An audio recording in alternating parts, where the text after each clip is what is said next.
अधिक मास की सप्तमी तिथि को, सप्तमी तिथि अधिक मास, इसके सिवा नहीं होगा वो, अधिक मास के सिवा वो हो ही नहीं सकता, केवल अधिक मास। घर के बच्चे ज्यादा बीमार रह रहे हैं, उनको सांस की प्रॉब्लम हो रही है, सर्दी खत्म नहीं हो रही, निमोनिया हो रहा है, बार बार उनको कफ जम रहा है, तकलीफ हो रही है, तो पीपल का छोटे से छोटा पत्ता लीजिए और एक बेलपत्री का पत्ता लेकर दोनों पत्र को अधिक मास की सप्तमी के दिन शिव जी को समर्पित कर दिया। पिपलेश्वर महादेव का नाम लेकर उसको समर्पित करिए। उन दोनों को उठाकर लेकर जाओ, उन दोनों को जहां बच्चा रहता है उस घर में किसी भी स्थान पर उसको रख दीजिए। उसकी जो कफ जमना है, जो निमोनिया है, वो धीरे धीरे समाप्त होना प्रारंभ हो जाता है। सप्तमी तिथि अधिक मास, इसके सिवा नहीं होगा वो, अधिक मास के सिवा वो हो ही नहीं सकता, केवल अधिक मास। अधिक मास की सप्तमी तिथि को पीपल का पत्ता, छोटा छोटा ही बेलपत्र का पत्ता समर्पित किया। नाम लेना है पिपलेश्वर महादेव। क्या नाम है? जम के बोलिए जरा, पिपलेश्वर महादेव। हमने पहले भी कथा में कहा, एक है कुंदकेश्वर महादेव, जो दवाई नहीं लगती, कुंदकेश्वर का नाम है स्नान पर। कफ शरीर में, निमोनिया, सर्दी, इसको समाप्त करने के लिए पिपलेश्वर।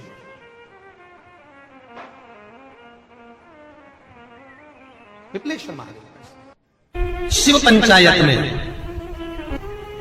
गुड़, चावल, लाल फूल और लाल मिर्ची के 11 दाने पानी के कलश में तांबे के लोटे में लेकर हाथ को ऊंचा कर कर नेत्र, नासिका, वक्षस्थल के सम्मुख में जो सूर्य नारायण को अर्घ देता है, जल चढ़ाता है, पर जो सूर्य को अर्घ रविवार के दिन दे देता है, अगले रविवार तक पैसे की आवक आना प्रारंभ हो जाती है। जैसे सूर्य को अर्घ देने के लिए जब नारी, अगर पुरुष वर्ग सूर्य को अर्घ दे और उसका काम अटक रहा हो, तो लक्ष्मी लेने के लिए आपको बताया था कि मिर्ची के दाने उसमें डालना है, पर अगर कोई काम अटक रहा उसके लिए कंकु डालकर सूर्य को अर्घ देना चाहिए। बच्चा पढ़ाई के लिए जा रहा हो, परीक्षा में पास होना है, सीए की पढ़ाई बैठ रहा हो या इंजीनियर की पढ़ाई कर रहा हो या कोई सेमेस्टर निकालना हो, नहीं निकल रहा, तो 21 दाने पीले चंदन के करके उसको पानी के कलश में डालकर सूर्य को अर्घ दिलाकर बच्चे को परीक्षा देने भेज दो। जिंदगी में फेल नहीं हो सकता, पास होकर ही आएगा, अच्छे नंबर से होकर। एक लोटा पानी भरो, 7 पत्ती नीम की डालना। काय की डालना? नीम, कड़वी नीम, मीठी नीम नहीं, कड़वी नीम। 7 पत्ती नीम की डाल लो और 7 उसमें बेलपत्र डाल लो। जिस व्यक्ति का ब्लड प्रेशर हाई हो, लो हो, उसके कमरे में उसको प्लेट से ढककर रख दीजिए। सुबह स्नान कर कर वही व्यक्ति जिसका ब्लड प्रेशर ऊंचा नीचा होता है, उसको शिव जी को समर्पित करना। शिव को चढ़ाकर उसी का पानी 7 बार उसी स्थान पर ग्रहण कर लेना। व्यक्ति का ब्लड प्रेशर बराबर हो जाता है। एक दिन नियम से कर रहे हो तो 15 दिन कर लो, उसमें बराबर। फिर कभी जिंदगी में ब्लड प्रेशर की बीमारी चली ही जाती है, कोई दिक्कत नहीं है। सूर्य देव को, शिव पंचायत के सूर्य देव को जब हम जल समर्पित करते हैं, तब हमारे जीवन का सारा सुख, रोग मुक्ति, और सबसे मूल यही है कि रोग ना रहे शरीर में। और एक बात और कहिए, अगर कोई बड़ी बीमारी है, कोई बात आपको शंकर भगवान से कहना है, तो रविवार के दिन जब सूर्य को अर्घ देंगे तो वही कलश रख देंगे अर्घ दिया हुआ, फिर उसको आपको धोना नहीं है। दूसरे दिन सोमवार का दिन पड़ेगा, फिर जल भर लो उसी कलश में, सूर्य नारायण को अर्घ देकर वही कलश से वापिस जल भरकर शंकर जी के मंदिर में ले जाकर जल को चढ़ाना प्रारंभ कर दीजिए। आपको स्वयं बड़ी रोग, बड़ी बीमारी में भी आराम लगना प्रारंभ हो जाएगा। आप कहो उसको। पत्रिका खोलते हैं पंडित जी और कह देते हैं कि काल सर्प दोष है। पत्रिका खोलते हैं और कह देते हैं पितृ दोष है। उनसे मेरा निवेदन है, जिसकी पत्रिका में काल सर्प दोष है, पितृ दोष है, उनसे निवेदन करूंगा, यदि काल सर्प दोष है और आप त्र्यंबकेश्वर जाकर पूजन नहीं करा सकते काल सर्प दोष की, तो एक तांबे के कलश में शक्कर भर लो, उस पे चांदी के 2 नाग नागिन रख लो। रविवार के दिन सिर के पास में, जिस घर में सोते हो, पलंग पर सोते हो, उस पलंग के थोड़ी सी दूर पर उस कलश को रख लो।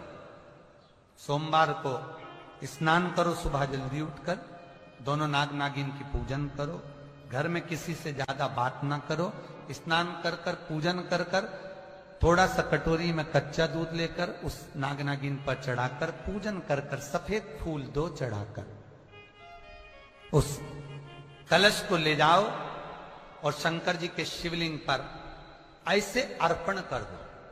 कलश वापिस ले आओ, नाग नागिन शक्कर सब चढ़ा, वापिस घर पर आओ, घर पर आकर फिर एक बार स्नान करो। महाराज कितना भी भारी काल सर्प दोष क्यों ना हो, पितृदोष कैसा भी हो, उसमें आराम लग जाए। अगर पुरुषोत्तम मास में, अधिक मास में हम नंदी के दोनों सींगों के बीच में से शंकर के शिवलिंग का दर्शन कर लेते हैं तो अपने अंतिम सांस तक शरीर के अंदर कोई बड़ी बीमारी कभी नहीं है, कोई गंभीर बीमारी कभी नहीं। ज्येष्ठा का अधिक आया, अधिक मास का महीना भगवान शिव के स्मरण का माह, ठाकुर जी के भजन का महीना, भगवान नारायण के लाड़ लड़ाने का महीना। खूब प्रेम से भजन, जितना भजन कर सकते हो उतना, और काउंट कर कर नहीं कि कितना भजन करा है। कई लोग हाथ में वो बटन दबाते रहते हैं, राम राम राम राम, काउंट नहीं करना है, कर लो जितना कर सकते हो। अधिक मास के महीने में जितना पुण्य कमा सकते हो कमा। मेरा भोलेनाथ आपको ना कभी दासी बनाना चाहता है, मेरा भोलेनाथ ना आपको कभी नौकर बनाना चाहता है, मेरा भोलेनाथ ना कभी आपको सेविका बनाना चाहता है।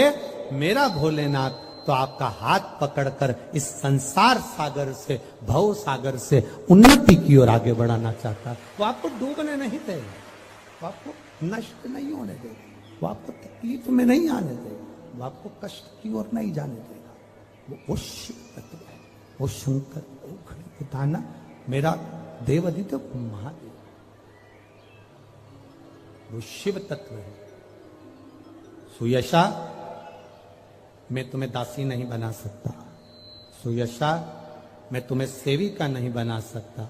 तो सुयशा ने कहा फिर कोई सेवा मुझे दे दीजिए। शिव जी ने कहा सुयशा तुम नंदी से विवाह कर लो, और नंदी से विवाह कर कर तुम नंदी की धर्म पत्नी बन जाओगी,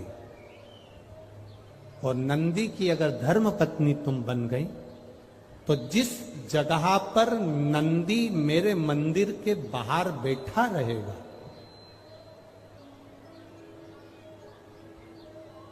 नंदी जिस जगह पर मेरे मंदिर के बाहर बैठा रहेगा, सुयशा उसके कर्णों में, कर्णों के करीब में तू स्वयं विराजमान रहे। सुयशा जब कोई नारी, जब कोई पुरुष, जब कोई बच्चा, जब कोई बुजुर्ग, जब कोई भी संसार सागर में रहने वाला मानव मेरे मंदिर में आएगा और नंदी के कान में कुछ कहकर जाएगा, तब तू उसको सुनकर मां पार्वती से कहेगी। और पार्वती जब मेरे साथ प्रतिदिन प्रदोष काल में, प्रदोष के समय, शाम के समय भ्रमण पर जब पार्वती मेरे साथ जाएगी तो पार्वती मैया जिसके सामने नंदी को रोक देगी, मैं उसके ऊपर कृपा करते हुआ चले जाऊंगा। ये हमारा भाव शिव महापुराण की कथा वर्णन कर रही है। ये हमारा भाव भगवान देवादिदेव महादेव का चरित्र वर्णन कर रहा, ये शिव तत्व वर्णन कर रहा। कितने लोग हैं जो भगवान नंदी के कानों में कुछ कहकर आते हैं? बोले हो कभी? सीधे बोल देते हो क्या जाकर? नंदी के कानों में कहने का भी एक तरीका है। आप लोगों को मालूम होगा वो तरीका? नहीं मालूम? बेलपत्री की जो डंडी रहती है ना, बीच का जो भाग है, ध्यान दिए ना जरा सा, ये बीच की जो डंडी है, फिर से देखिए, बेलपत्री के 2 पत्ते और उसके पास में जो बीच की जो डंडी का भाग है, दिख रहा है आप लोगों को? ये 2 डंडी, ये बीच की 2 पत्ती और उसके बीच में जो 2 डंडी का भाग होता है। जब हम देवादिदेव महादेव से कोई बात कहने वाले होते हैं ना कि बाबा बहुत दुखी हूं, बाबा बहुत तकलीफ चल रही है बाबा, मैंने एक कंपटीशन एग्जाम में परीक्षा दी है बाबा, मेरे जीवन में ये तकलीफ हो रही है बाबा। तब इस बेलपत्री की जो ये डंडी होती है, इस उंगली से, इस अंगुष्ठ से इस डंडी को पकड़ा जाता है और बाबा के कर्ण में कहने से पहले ये हाथ को नंदी के ऊपर रखकर फिर हम बाबा के नंदी के कानों में कहते हैं और चलते समय इस बेलपत्र को अशुभ सुंदरी की जगह पर चढ़ाकर वापिस सजाते हैं। देव अधिदेव महादेव को पार्वती की बात मानना ही पड़ती है और वो कहना ही पड़ता है। ये बेलपत्र की महत्व है। ये जितना फल एक बेलपत्र की पत्ती में, उतना की उतना फल।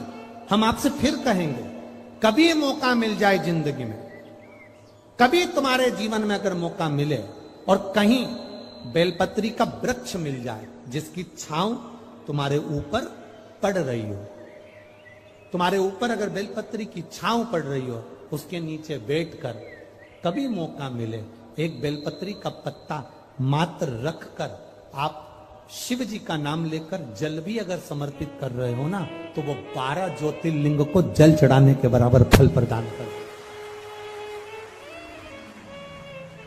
एक बेलपत्री का पत्ता, एक बेलपत्री का वृक्ष, एक बेलपत्री के वृक्ष की छांव हमारे जीवन को कृतार्थ कर देती है, धन्य कर देती है, कृतार्थ। शिव महापुराण की कथा कहती है, पुरुषोत्तम मास चालू हुआ है, अधिक मास चालू हुआ है। 5 चीजें अधिक मास के महीने में शिव जी के लिए आप करिए।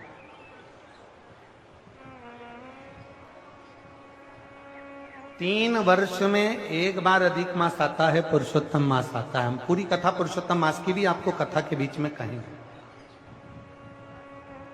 इसलिए पुरुषोत्तम मास में जो कथा चल रही है 3 जगह पर, एक करनाल में हो जाएगी, इसके बाद में फिर दुधाना गांव में महाराष्ट्र में हो जाएगी, फिर एक ऑनलाइन हो जाएगी। ऐसी तीनों कथा हमने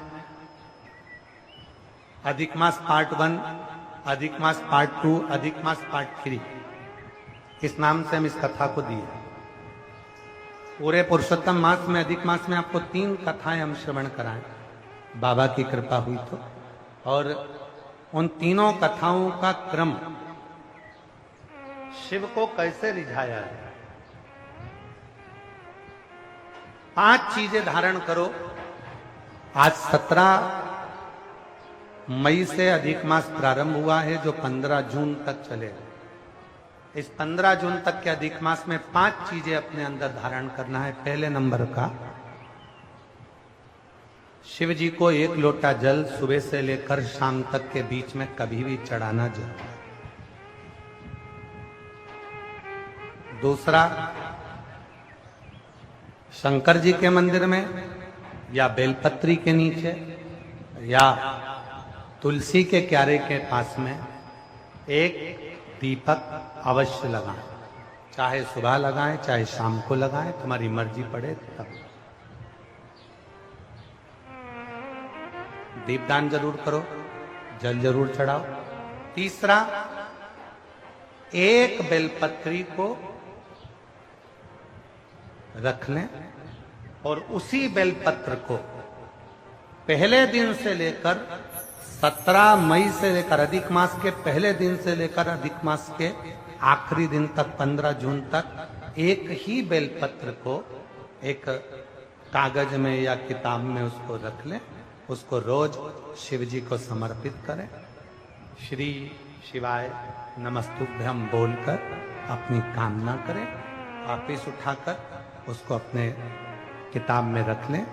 फिर कल वापिस समर्पित करें, फिर वापिस रख लें, फिर वापिस समर्पित करें।